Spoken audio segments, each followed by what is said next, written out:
There's a lot of reasons from a human standpoint why a person pursues spiritual things. And yet the opportunity that's present in what we call spirituality is beyond what the person may be thinking about when they engaged in it.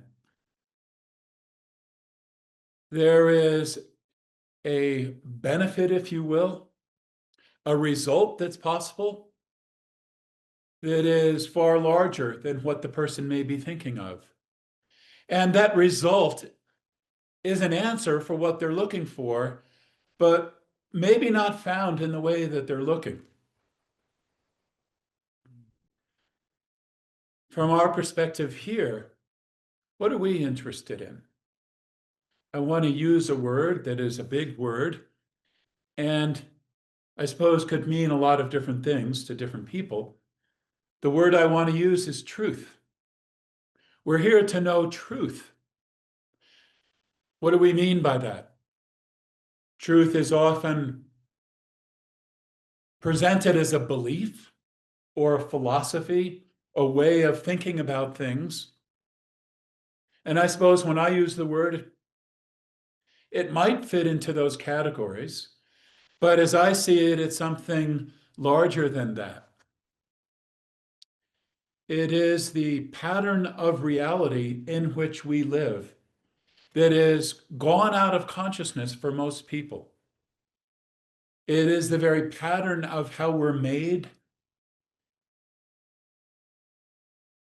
that's intrinsic to each of us individually and then to us collectively.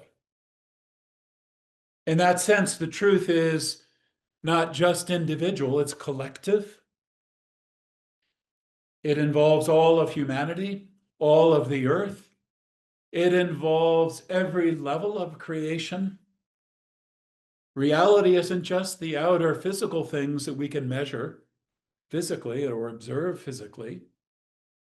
It's how we're made on the inside, how we're connected on the inside.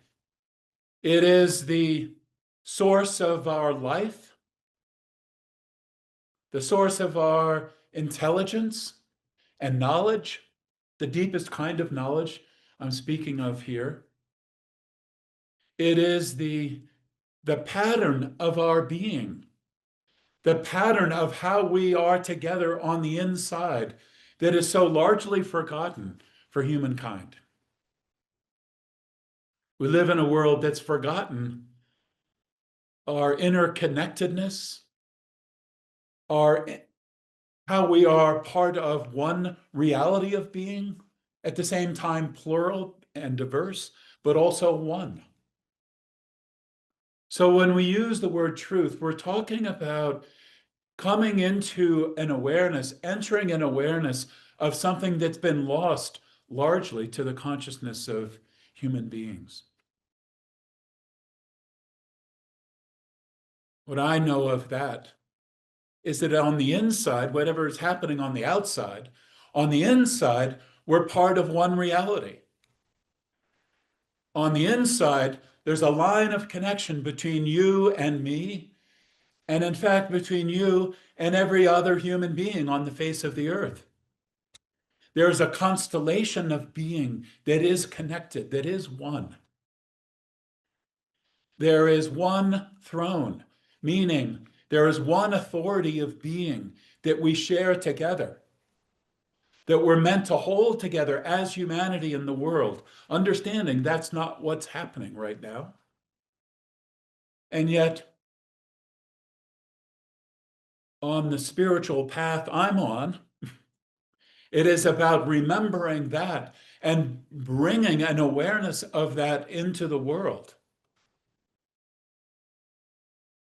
It's about decrying the loss of understanding and awareness that we are one, that there is one throne, one authority, one body of humanity, and on the inside, one body of souls, one body of beings, and we are part of that one body.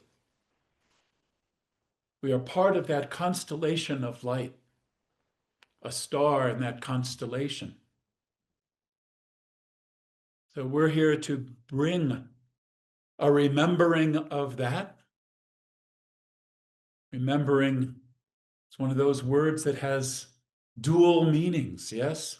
Means to cease forgetting, to recall. But remembering is also about the members of one body coming back together in understanding and knowledge, remembering. And how is it remembered? How are we remembered as the body of humanity?